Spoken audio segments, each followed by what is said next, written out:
Masih bersama kami di Presisi Pagi. Mulai berbisnis distribusi roti dan kue kering sejak 2005, Gelika Purnama Diaspora Indonesia di Woodbridge, Virginia melayani distribusi ke 21 toko dan 14 toko kue di 5 wilayah rute. Bisnis yang nampaknya sederhana menurut Gelika memerlukan kerja keras karena waktu kerjanya sejak dini hari. Berikut laporan dari tim VOA. Roti-roti yang udah mau kadaluarsa itu kita taruh di depan itu. Ya, yang roti yang masih baru-baru itu di belakang. Pola orang-orang belanja yang di sini ya, mereka biasanya ngambil yang paling depan, terus ngambil di tempat yang paling gampang. Memahami pola berbelanja pembeli menjadi salah satu strategi dalam bisnis distribusi roti dan kue kering yang telah dijalankan Gelika Purnama sejak 2005. Ini bisnis kita semacam punya hak distributor dari pabrik roti dan cookies, snack.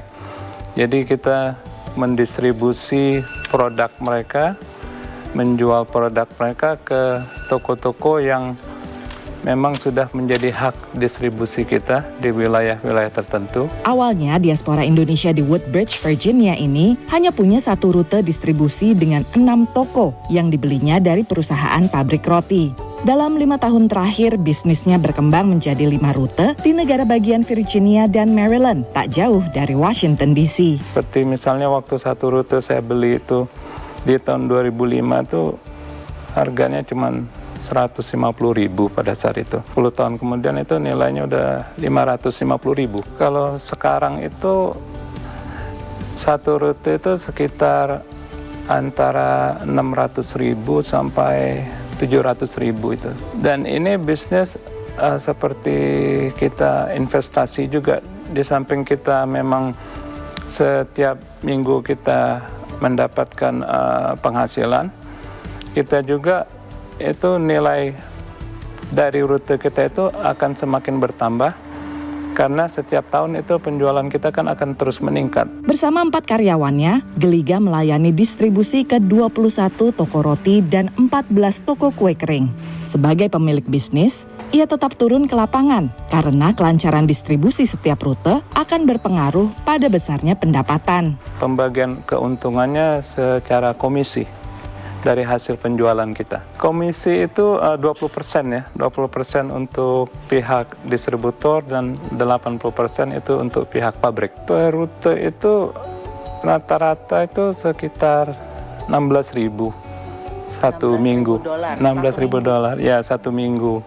Dan kita dapat 20%. Sementara roti dan kue kering yang tak terjual di toko lantas disumbangkan oleh Gelika ke gereja, bank makanan, dan berbagai komunitas serta kelompok pengajian. Bisnis ini menariknya karena di samping kita berusaha dan mendapatkan keuntungan, juga kita bisa beramal. Lili Bekri Kiswarini adalah wakil pengajian Sakinah yang beranggotakan 70 diaspora Muslim Indonesia di Washington DC dan sekitarnya. Jumlahnya itu nggak terhitung ya. Beliau cuma ngedrop aja sebanyak mungkin, kemudian dari anggota ada yang bawa pulang dengan happy. Walau bisnis ini tampaknya sederhana, tapi setiap pagi, Gelika dan karyawannya sudah harus mulai bekerja sejak jam 3 dini hari. Kerja keras itu modal kita untuk bisa sukses karena pertama itu jam kerja. Jam kerja kita ini orang lagi tidur kita udah di jalan. Kadang itu hujan, kadang itu snow itu kan.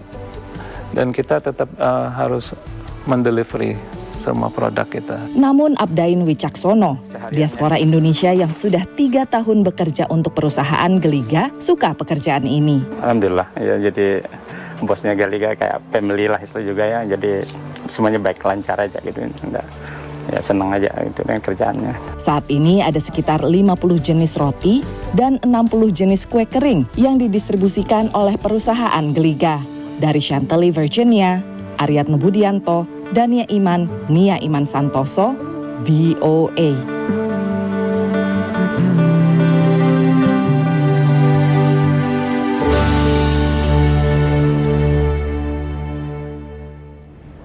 Setiap 27 November, Museum of Pop Culture di Seattle merayakan ulang tahun Jimi Hendrix, sosok yang menginspirasi berdirinya museum ini 24 tahun lalu. Dengan koleksi memorabilia terkait Hendrix terbesar di dunia, museum ini menyorot puncak karir Hendrix yang melakukan 500 lebih konser di 15 negara. Berikut laporan Ariane Budianto dari VOA. Di kawasan Central District di kota Seattle inilah Jimi Hendrix tumbuh besar di tengah kemiskinan dan ketidakstabilan kondisi keluarga. Semasa kecil ia sering bermain di Leashy Park, melarikan diri dari rumah atau bolos dari sekolah, dan akhirnya drop out. Di masa itulah ia mulai belajar main gitar. Usianya tak panjang, hanya 27 tahun. Tapi setiap tahun, Museum Budaya Pop di Seattle tak pernah absen merayakan ulang tahunnya 27 November. Jimi Hendrix really was the original inspiration of our museum.